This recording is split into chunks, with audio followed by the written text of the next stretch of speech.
So I'm Aaron Landsman. I'm a playwright.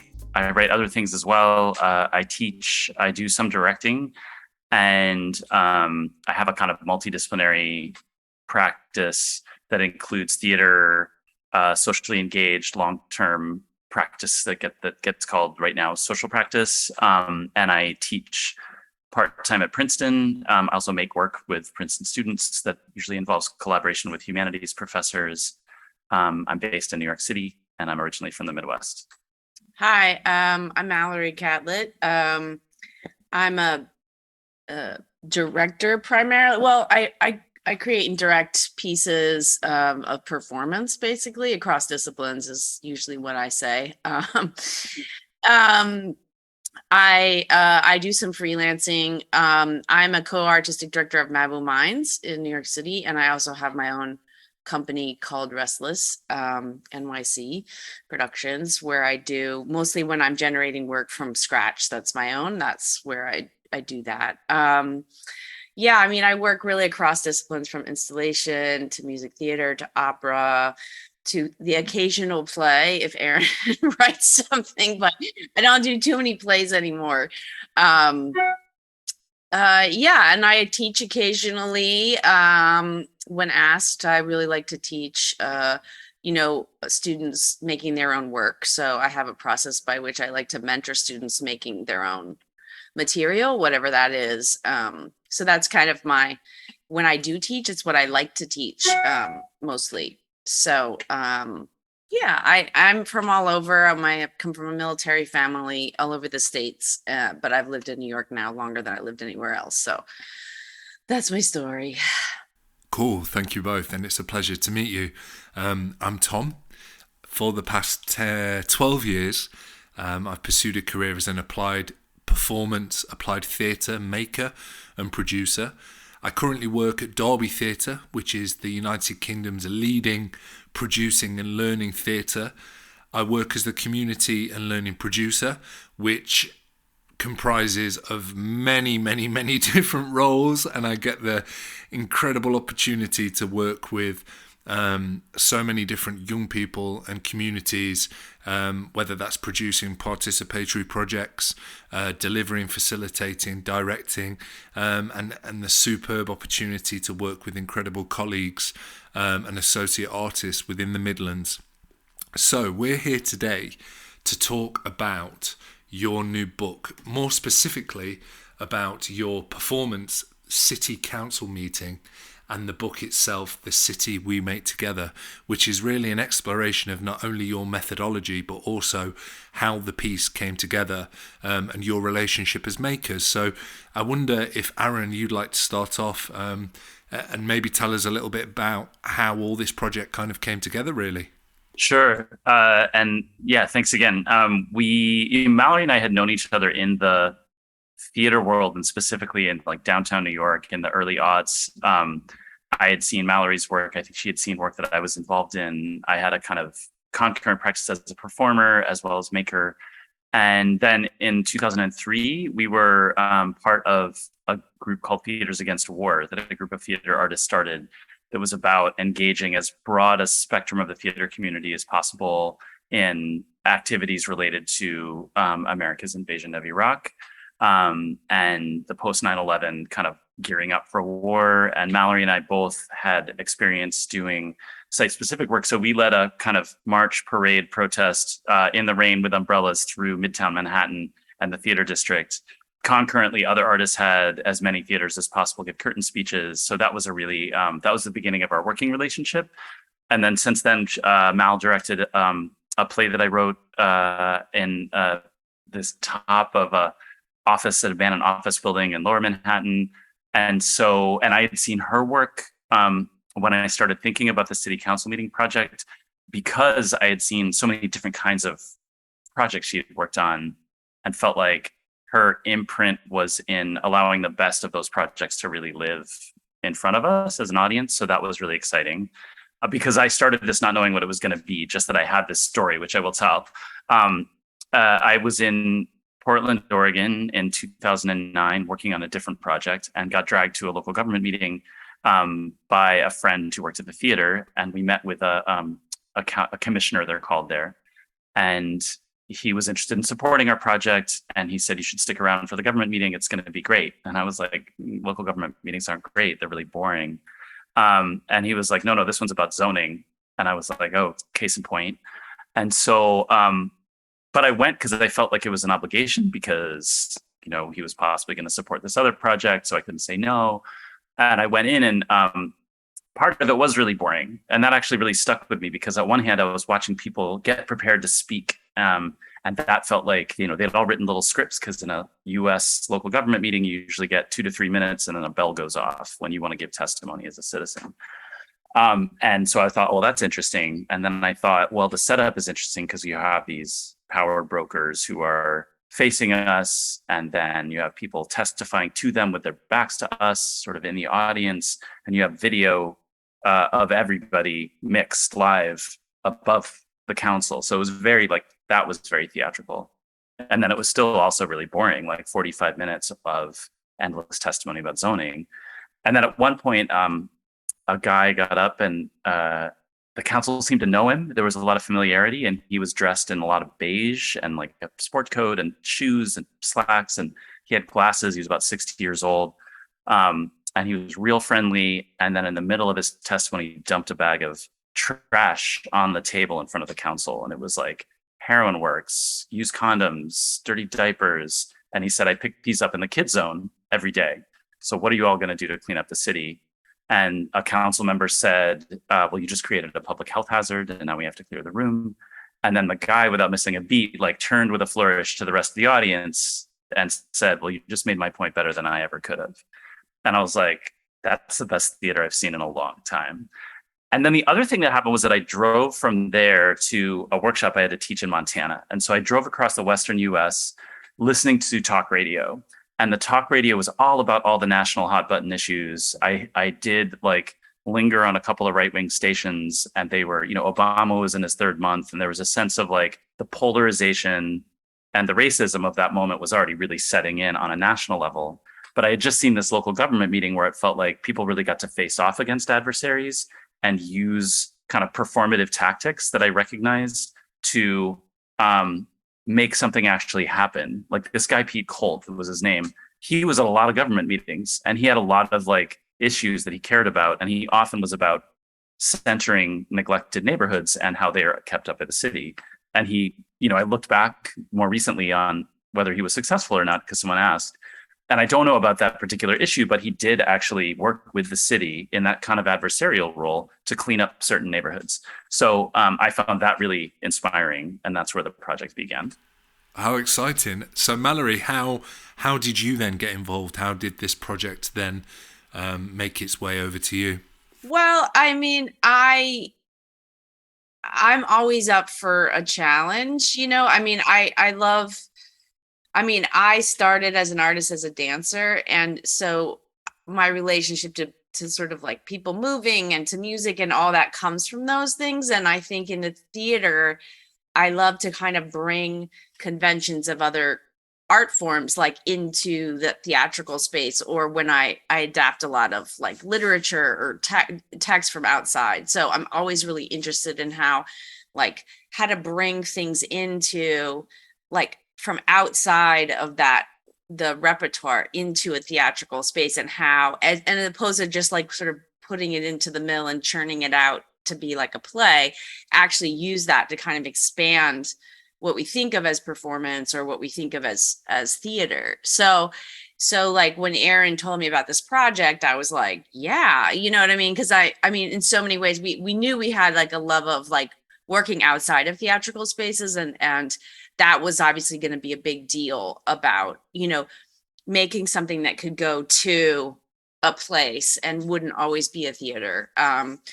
So yeah, that was really interesting. And also at the time I was just having, and I have an ongoing, fight with representation, as a theater maker, that's very a weird thing.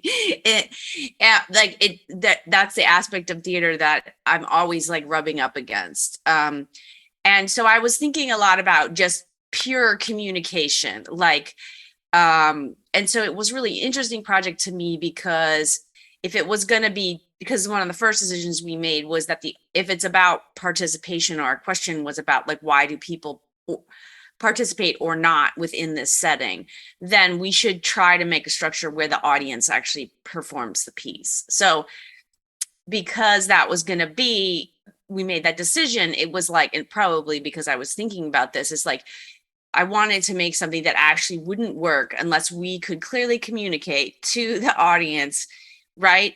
And that the whole metric of like making would be like, well, this didn't work, so our communication has to shift, right? So it was always a question of not about verisimilitude, even though if you were to see the piece, you would think like, oh, this is documentary theater, blah, blah, blah, right? But that was never our metric, right? It wasn't like, oh, we have to convince this audience that this is real. It was like, it is real, it's transcripts. We were like, fine, that, whatever.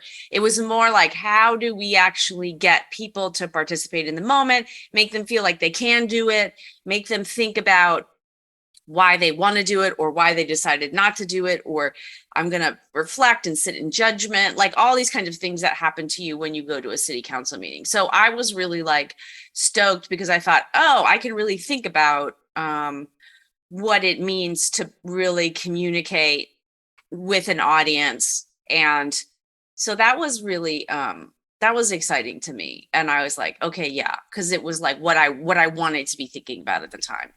And I think in the book, especially the first quarter, where you really begin to explain and examine the idea of what democracy is and how to go about setting up a democratic space for people, and the ongoing idea of responsibility, not being able to easily pass the blame or the buck, but instead considering the idea that if we're not all equal and we don't all acknowledge our equality and the weight that we all share within this space, then we actually can't ever get to a point where we acknowledge and accept that we equally might get something wrong just as many times as we all might get it right. And I think that provocation in itself, to be able to share that with people or suggest that to people, first of all, it's universal. And I think it transcends the council room meeting completely. Even in terms of how we form our communities, how we form our social groups, those friendships and relationships are built upon an agreed understanding. Well, successful relationships and friendships are built upon an agreed understanding that if I get something wrong or you get something wrong, that's okay, because we also each get things wrong, and that somehow generates not only a sense of play, but also manifests a respect as well. So Aaron, when you started to pull this project together, at the time that you had the idea, I want to create a piece of work that explores democratic spaces and practices. I want to create a piece that explores this subgenre of society where the same people come back every single week with new problems or the same problems, or like, what was your kind of premise to begin with, your pitch for making a show? Well, there were a couple, and I actually feel I liked, your what you just said about kind of how we form communities based on the idea of our own possible fallibility, and that involves, engenders or involves a level of trust. I think that's really a lovely way to frame this conversation, or even the idea of like that being part of a governmental agreement between citizens and people who lead. That's powerful, because I don't think that plays in a lot to how we think about how we arrange ourselves as citizens and elected officials. So the background for me has to do with really like there's a kind of character in the world that I really gravitate toward it as a writer, which is the kind of misfits in cities, honestly, like the people that you might pass by or be like, oh, I'm definitely going to pass by that person. But I actually find that public spaces are where people who are denied a voice in other forms of discourse are allowed to speak. And, so I love libraries. I'm really interested in institutional buildings and how they both coerce people into certain kinds of behavior. but they also are spaces that are not controlled by advertising, for instance, at least some of them still. And so that they allow people who want to share something about themselves that's not of the norm to share it.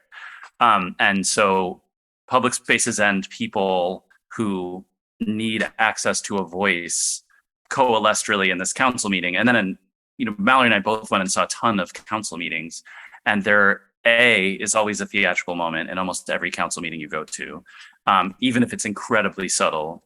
And there's usually a moment where someone who clearly just needs to maybe speak has a chance to speak. And sometimes it's, there's a pathos to it that's intense that we would never want to exploit. And other times it's like, wow, this guy who dumped the trash, he's a pretty interesting figure. Like he was someone who had a lot of feelings about like dog poop.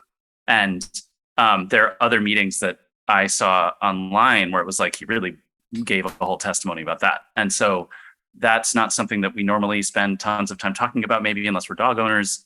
But it actually had a voice in the council. And because he had established himself as being a citizen worth hearing, like he asserted himself as that, when he had a point to make that did affect other people, it felt like that was really taken seriously, whether or not council members wanted to. So I think there's a kind of figure in urban life that to me is always fascinating, that I feel like is very resonant for me just as a person. That's why I love living in cities. And it felt like this was a new iteration of that moment and that kind of figure for me. So the actual transcripts themselves that were used in the piece and given to the participants, the audience, they were verbatim, right? From actual city council meetings. Yeah. How did you go through that process of streamlining each story? Because I imagine there were some very serious concerns and issues that people wanted to raise at these meetings.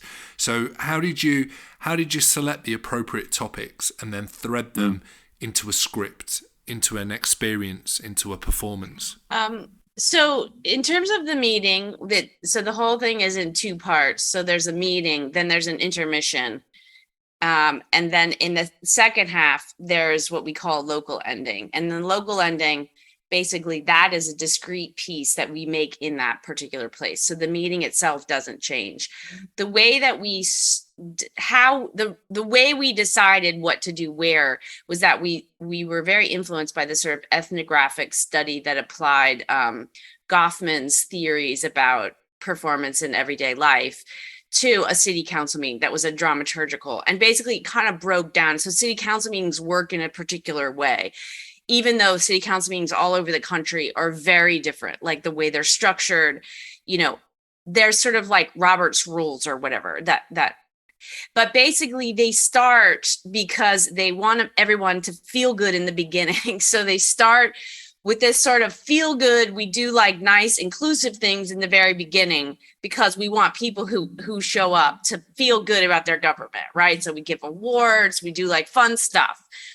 And then it gets really boring because they actually don't want people there, right? So then it gets into like this really boring section where they've already decided everything and it's just like really boring and there's a lot of votes, but there's no debate, whatever, because what they're trying to do is like clear everybody out of the room with the boring stuff. Okay. And then it starts to get interesting. And they're hoping when it gets interesting, where they have to debate, they have to listen to people, things aren't decided yet, all of that there's as few people as possible in the audience. So what happens is it starts very bureaucratically controlled, right? Where they're pretty much running the shots. And then as the meeting goes, the voices of the audience have more and more presence, basically. And so it's structured so that we make sure by the time people really can take over the meeting, there's not very many of them left. So this was a very interesting structure for us in terms of thinking about participation. So we just thought about, we had chosen these transcripts that we thought were really interesting, right? And so we use that as a model. So we started with Bismarck, where there was like literally 3 people in the audience, and it was like super boring, but very quaint. There was like humor. There was where we could kind of just set up the rules of the piece for people. It could be light and bubbly, sort of entertaining, but also boring. And also, there was a thing kind of following this. We thought about the council table very strategically, which is that we wanted the counselors to have an arc. So if you chose to be a counselor, you'd have this arc and you'd go from just following that same structure, being like, okay, I'm going to sit here and I don't have a script and this is really boring and I just have to listen, right? To, as it moved forward, you were given all this special information and like it got more heated. Each person had a staffer, right? And so there was an arc for the council table to kind of. So in the beginning, we wanted the good thing about the boring part is that we didn't have to give them much, right? We're just like plunk them down, sit there. You have no script. You're just told like when your name is called, just say yes, you voted for it already, right? So it had this like boring, bland, like no information kind of zone because that would let us get to like more heightened, more back and forth. So we would end up with Pete Colt. So it's basically that's kind of the rough structure that we had that was very interesting. And so, I mean, it was actually really fun part of the process to figure out, what went where. And I think by the time, like the first time we ever did it, we gave everybody the whole script and it was just kind of terrible because they were just like looking at the script and, going ahead. So once we decided, our designer, his name's Jim Finley, who's awesome, was like, after that first, he's like, yeah, you got to get rid of those scripts. And we were like, oh, okay. And then it became really like a game. It was really fun to figure out how to enliven the structure. And, but I would say that's the basic structure that we followed. And then the only thing I might add is that we would clear the room with Pete Colt. So that the one place where you had a prepared actor was someone playing Pete Colt, who was kind of cast to type, local in each city where we went to. They would actually dump a bag of trash. They were not on a script, so we rehearsed them. Everyone else was an audience member. And then after intermission, we'd come back and we had made a local ending with adversaries around some particular local issue. And it was not meant to solve that issue's problems or even to agree. It was just saying, can you cooperate on making a creative work with us? And that varied wildly city to city, but it was a chance for everybody in that audience to see their own city reflected. Whereas before that, they had seen this kind of like Ur city, or we called it the city we make together. That's the name of the book, So that was, we wanted you to see a kind of not generic, but sort of like overarching city model, and then see your own town and maybe ask some questions of yourself about that. Yeah, and I'll just say in some places, like when we were in San Francisco, there was a section of that meeting that was from Oakland or Tempe or Houston. Like, so that audience would recognize its city, but like in New York, for example, or in Keene, that wasn't, their particular city was only reflected in the ending. We will come back to the local ending section in a moment because I've got some very specific questions about those local endings. Whilst we're still discussing the making of the piece, the way in which it was set out, and just to break it down a little bit more, I'd really love to know how you found it as a writer and how difficult was it to not make scenarios or certain characters' topics antagonistic or ignorant, empathetic, sympathetic towards other characters and topics, like, and did it ever come across completely different when somebody was performing it, like to how you had originally intended it to sound? Yeah.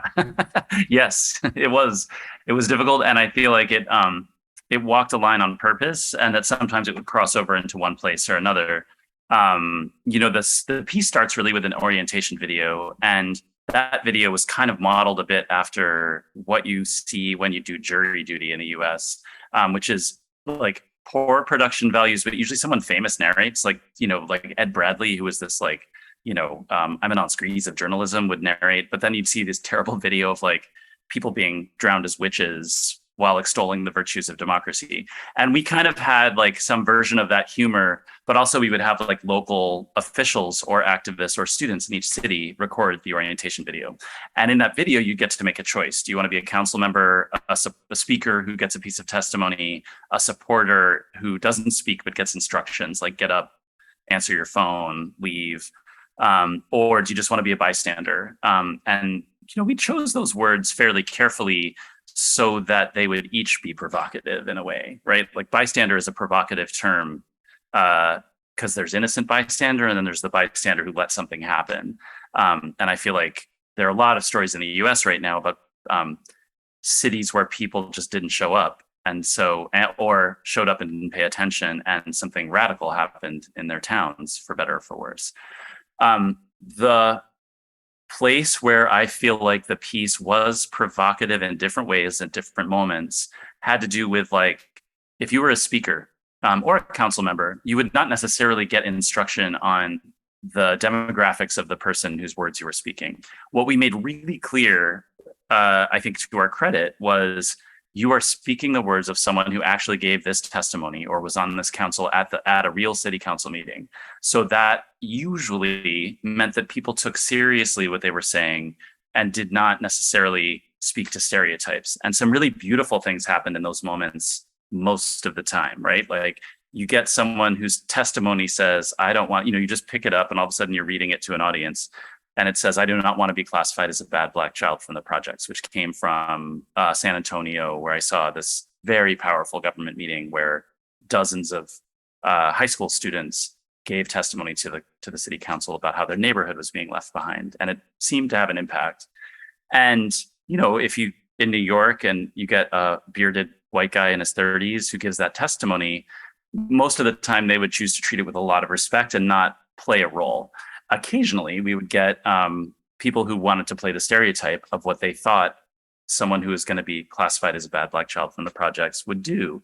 And that was pretty difficult. And so that was one place in which the piece could kind of veer a little bit. Usually those moments didn't last too long. And the other thing that would sometimes happen was, I think Mallory did a really brilliant job of sort of effectively policing the potential for hamminess that the council members would sometimes take on, because they would get behind that council table and literally when we talked to people afterward, they'd be like, yeah, I sat down and I was like, I feel the power. And so they'd start to want to act, especially as the piece went on and things got more dramatic. And so we a couple times had to like remove a council member. And so Mal worked out this way, kind of on the fly in different performances, to just tell a staffer. So we had these staffers who were local, who we worked with for several weeks. And she would be like, just go tell them to just speak the words, right?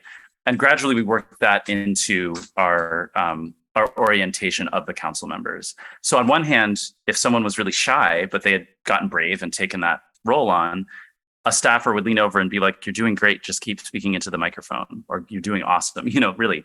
And as an audience member, you just watch a staffer whisper at a council member and it felt like something official and meaningful was going on. And then occasionally too, if someone was really hamming it up, we had a guy in Houston who tried to play the role of George Bush, basically. He wanted to do a George Bush impression on the council table, and it just drained all of the potential impact of the piece. And so his staffer was like, please just say the words, speak a little faster, thank you. And it wasn't mean, but it definitely was sort of task mastery. So I feel like over the several times that we got to do the piece, there's a sense of like calibrating what each audience member needs. Because we were really making like 4 pieces, right? They were making the piece for the bystanders who would watch everybody in their roles and not know what was going on, except that there was this council meeting happening around them. The speakers and supporters and bystanders watched the council table, who were all getting separate instructions. And then the council was sitting there watching this show happen, audience members standing up and sitting down, people answering their phone and walking out the door, people giving testimony that felt, made them feel implicated. So all those things were also part of the dramaturgy and direction. And the last thing I'll say is that I think that often just kept people feeling like they had a task to do. Like their job was to get this meeting done, which is actually how a lot of elected officials feel. They don't always know what's going on. They have a scenario and a set of rules and an agenda, but like stuff goes off the rails all the time. And they have to turn to a staffer and be like, am I supposed to say this? And that happens at every level of government in the US. So I think there was both a looseness and a very clear frame around the action. that we were able to set up?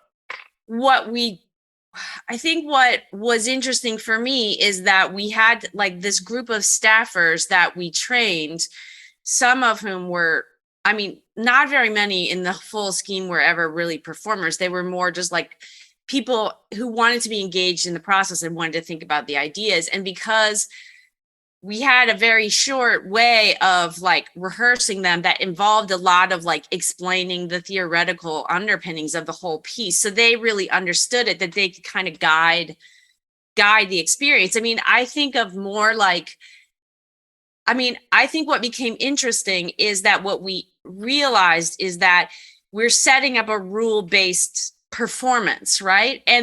And whenever people get into a rule-based performance, like it's kind of the first thing that's overwhelming is that people just instinctually want to know what the rules are, and then they want to follow the rules. Like that was a huge lesson. Like we actually had to do things to remind people that it wasn't a play, because they just, they wanted to follow. But also but the other thing that happens is there's a group in there, once they realize it's a rules-based system, they want to push against that, right? They want to push against that.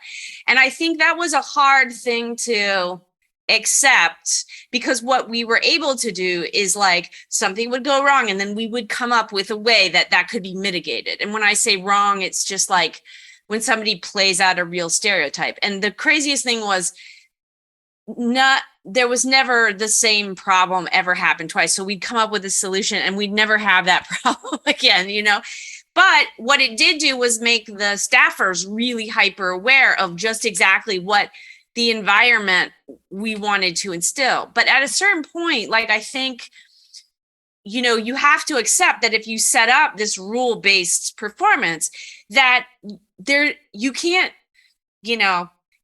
police it. And so what happens is when someone plays out a stereotype, what you hope is that people, because of the arena, will realize that's what's going on and they will reflect on it, right?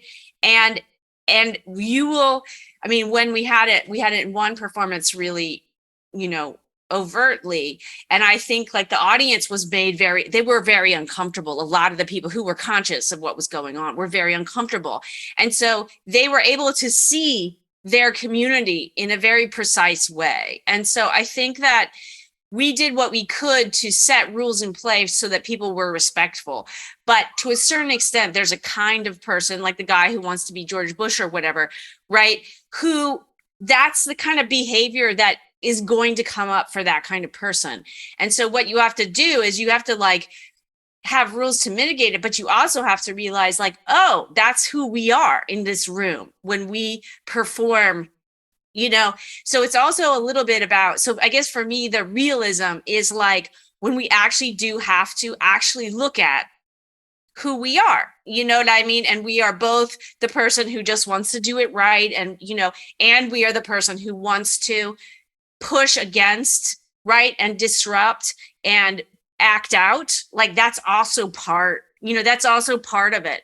And so I think that's hard as an artist because you want to protect people, right? You want to make like this, like, I never want to make anything safe, but you know what I mean? When you're asking people to kind of put themselves out there, you're not in to hurt anybody, right? And so you have to kind of deal with that. So I think like that's maybe how I would like reframe realism, is just to like the beauty of people being respectful, the beauty of people really honoring the thing, but also the starkness of somebody, what it looks like in their mind, the stereotype that they're so removed from knowing anybody like that, like they have so that's what they're going to perform. And so that's really where it's like, but often in those moments, people would talk to us after and be like, wow, that was so not cool. Right. You know what I mean? Like people really were able, and we weren't going to intercede. You know what I mean? I think that was like, we were going to make enough rules, but like once the meeting got rolling, like it was going to proceed in the way that it was going to proceed, and that was like it's something, from, doing a representational piece of theater, because like, the audience is there but the expectation, I think, for this audience was, I think we could have interceded. You know what I mean? I don't think they knew, right? But we didn't, you know. And so then it was often, instead of interceding, it was about adding to the frame, so that what Mallory's talking about, where it's like, can you see that this is your community doing this right now? That's the reality, if not the realism. I want to add one other thing, which is that we made a decision pretty early not to make it a kind of cathartic theater experience in the way that a lot of plays are set up, because people, early in development would say, well, I want to be able to tell my story to an imagined city council, and kind of intuitively, and then we backed it up with why, we would say, I think this is more about recognizing what happens at the council meeting and how you do participate, so that you can go to a council meeting and participate differently if you want. So we want you to speak your mind at an actual government meeting in a way that's more effective, like Pete Colt did, right? Like if he had dressed differently, if he had spoken differently, he wouldn't have gotten people's attention. So I think that's also part of it for us, was like not making a realistic theater moment, but actually to say, like, next time you go to a council meeting, examine this frame. And I think that the book provides a brilliant framework for holding and producing a democratic space, or gives an example of a democratic space, which is really exciting. And the idea that for audience members and for the general public, the community itself, as a way inside democratic spaces and council meetings, you really do such a great job of demonstrating that actually there is reminding people actually that there is a middle ground, there is a common ground that we all exist on, and that is the day-to-day that we live, and the same issues that affect me affect you, and actually it's all of our duty and responsibility to not only have an opinion about these things but also find a solution. Did you have any really polarizing kind of experiences whilst you were at these city council meetings, either really far left, really far right? How was that experience? Yeah, I mean, one thing that comes to mind, and it's in the book, just as an anecdote, is so we worked in Houston in this incredible space called Project Row Houses, that's been around since the 80s. And it was our first space outside of New York. They were one of our first commissioning partners with an organization there called DiverseWorks. And I had worked there before, so I knew a bit about the place, but I think we wanted to be really careful that we made the piece we wanted to make, but also that this was a city. It wasn't like we made a commitment to ourselves not to parachute in to do community engagement with a place that was already very engaged with itself, both artistically and politically. Project Row Houses is in the historic Black neighborhood of Houston. It was started by an artist named Rick Lowe. It is its own kind of 40-year and running social practice project that has resulted in homes that are affordable for people, tenant advocacy, education programs for kids and adults. Like, it's an amazing, amazing space that also includes, radical and transformative artistic experience. So it wasn't like we were going to go in there and say, like, here's our point of view, will you please adopt it? It was like, we wanted to really be there with them and ask questions together. And I think I certainly, and I think Mallory and I talked about this, feeling a bit nervous going in. And we were lucky to have the support to spend a lot of time, like 15 weeks over the course of a couple of years. And we visited church services, and we went to middle schools and talked to a lot of different people who worked in council and outside of council. And the rewarding thing, or the success story of that, is like at the end of one of our performances, one of the people who was from that neighborhood just said, you reframed what we already do as activists, but as art. And that felt really powerful. So it wasn't around a particular issue, I don't think. I think that our politics is probably in the piece more than, there's not a reality that we're necessarily seeking. I think in terms of your question, what's really interesting to me just in the local government space is, on one hand, people have these tasks to get through. So their political beliefs sometimes have to take a back seat. And on the other hand, sometimes these tasks reveal fairly intense political views. Like right now in Michigan, there is a town that banned funding for its library because the library refused to take off their shelves LGBTQ friendly kids books. So that's a local government acting on pretty extreme politics. And then other local governments in the last few years have voted to try and, defund or abolish the police. They've tried. They haven't been successful. And that was a response to uprisings that were happening. So I guess just like it's an open question to me, how much our politics writ large play into our decisions within a community. And I don't know that there's an answer about how to proceed necessarily. But that's just like the first things that come into mind. Yeah, I just want to say that I think we were definitely aware that there was an expectation of the audience that they were going to come into a space and at a certain point, like their political perspective would be at play. And so I think in a way, we were like, again, going back to like the content versus the structure, right? We were more like, that was just something that I think we're dealing with. So we were kind of sneaky and evasive in a way to be like, there's something else that matters in this room other than just like whether you're a Democrat or a Republican. Like actually when you get down to it, like, so the fact that there wasn't like a hot button issue, that the issue more was like, oh, about me reflecting in this thing and how comfortable I feel or uncomfortable. Am I bored? Why am I bored? That was really like what the piece was asking. It wasn't kind of re-engaging with this trope of like, this is an issue, where do you stand kind of thing. And because people had to play all sorts of people, they were reading perspectives from a lot of different people, right? It was always going to be mismatched anyways. So I'll just say that. In the book where you explain the roles and actions and how you went about distributing parts to certain people, you do share a really, really lovely example about how you used comedic prompts as a device to make people feel at ease and break down those potential moments of nervousness or trepidation.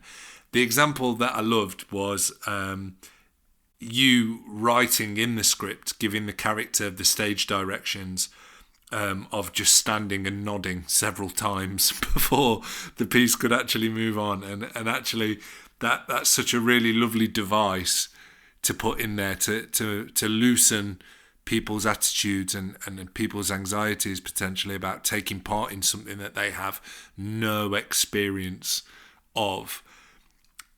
Let's talk about the local endings. So how were they formulated and how did they run? How did you go about providing these communities with these specific local endings for each different show?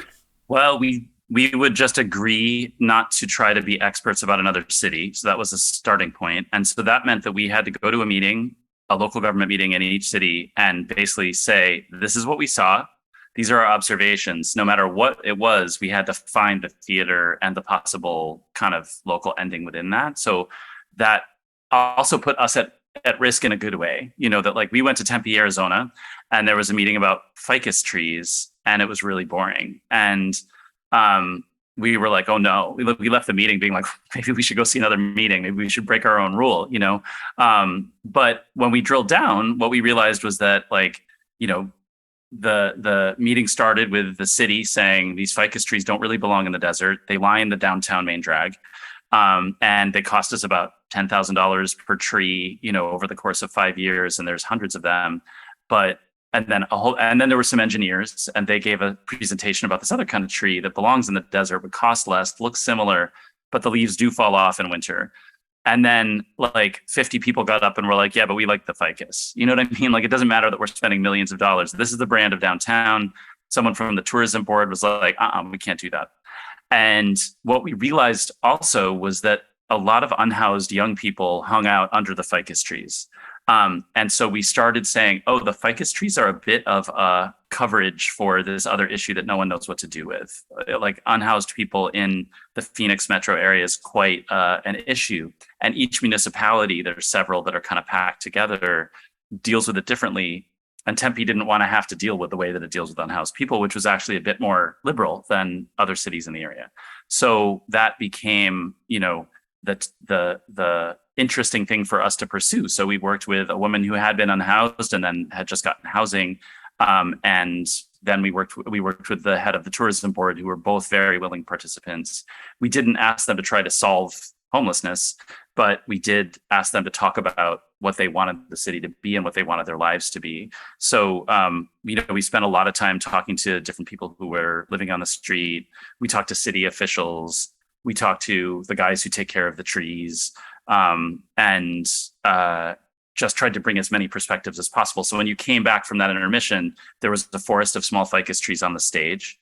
There were video monitors playing conversations we had had with each of the main participants. And then there was a woman who did services for unhoused people to the city who was live, who was kind of a moderator. And interesting because she came from a faith-based perspective. She was very religious and really believed in that way, that sense of like doing good for people, no questions asked. And the questions that she actually surfaced in the piece were some of the most provocative, ironically, like from the most official position. But that all just grew out of us being in lots of conversations, us having time to play. I want to say the last thing I'll say too is like, my provocation to the field of sort of socially engaged theater making is that we often have 3 weeks and $5,000 and a goal of like addressing the homelessness issue. And we had, because of some very, very generous partnerships with venues and other institutions, we had a couple of years and several rounds of conversations to just ask questions. And so for us, I think the long engagement really made the piece thrive, and the lack of a social goal, except to kind of elevate the humanity of the people in the room, for better or worse, was really the thing for us. But having that long time, that's just what I feel like the field craves, is multi-year engagements that allow for really free conversation. Because we would go meet with our Heather, the woman who had been on the street, and then have long conversations about how ethically we should deal with the power dynamic. We would write something for Nancy, the woman who ran the tourism board, and she would come back with comments, and we'd have more long conversations with that. So it wasn't a neat and tidy process at all. And I guess that's the last thing, is just like I feel like the book offers an approach or a set of tools, like you said, but not a methodology or a timeline. The more time, the better, I'll just I think. add one thing that's sort of just overarching, like a decision that we made, is that because we understood the expectation that we were talking about before, that this was going to impinge on people's politics, right? And because Aaron and I are like, we're progressive lefties, I mean, like there's no right. What we understood the expectation of the audience, and we thought, okay, when we talk about what the ending is going to be, there's got to be this expectation that whatever you saw, Aaron and I were going to be like, reveal which side we came down on, right?